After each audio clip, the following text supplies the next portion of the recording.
Mga kaistana, open na ang SM City Tansa na napakalapit sa location ng community ninyo. Kaya bago tingnan ang ibang project, unahin mo si Istana Tansa habang meron pa. At the moment po, Model 58 na lang po ang available. Yung ating provision for 3 bedrooms, dalawa ang toilet and bath, baba taas. Wala na pong 49. Ito po si Model 49, ubus na. So, si Model 58 na lang po ang i-offer ko. So, ito po ang provision for carport. Ito. Ayan o, elevated na yung taas mo. Nausli siya. Umusog na siya kaya possible magkaroon ka ng 3 bedrooms. Deliverable natin is naka bare finish. Makinis naman na po yan, ready na yun for tiles, skim coating, and pintura. Ganyan po. Ang second floor natin, ito, ganyan ang luwang niya. O, tinan mo. May CR sa taas. Isa, dalawa, tatlo.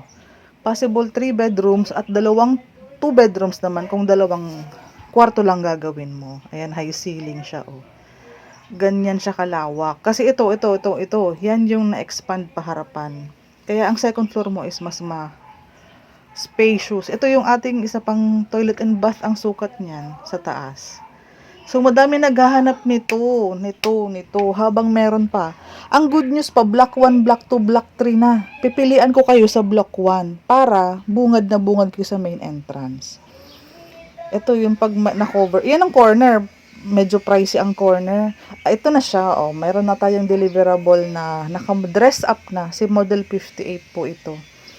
Provision for 1 carport. Ito living area. Ito yung ating living area. Pwede mong alisin yan. Pwede mong ilagay sa likod to para maging spacious ang dining area. Service area, pwedeng gawing kitchen area ito. Pwede mong tanggalin ang sink dito para maging spacious pa ang dining area mo. Ganyan siya. Isang full toilet and bath ang sukat nito sa baba. Ayan siya. Ito yung ating hagdanan pataas. Ito yun. Ito yung unang bedroom. Malaki ito oh. Nilagyan na ng dalawang single bed, built-in cabinet. Ayan siya. Kaya malaki ang space. Kung ito 2 bedroom mo siya, pwede. Ito yung isang, babalikan ko kasi may nagre-reserve po kasi hindi ako nag-istorbo dyan. May built-in cabinet din. Babalikan ko yan mamaya. So, ito yung ating Model 58 model house na naka-dress up. Ayan siya. Ito yung space ng carport natin sa harapan. Ayan. Unti na lang i-expand mo kasi half-covered carport na yan. Kahit nga wag nang i-expand eh. Ayan o. Ganyan siya. 58. Alert po. Model 58. Ito yung isang CR ng second floor. Binalikan ko. Sa taas yan. Ito yung isang bedroom pa. Bali itong ginawang master's bedroom kasi andyan yung toilet and bath sa taas. Ganito ang naging space ng ating second bedroom na may toilet and bath. Ayan siya. Ito yung kanina. Nakadalawang single bed. So malaki siya kung gagawin mong 2 bedrooms.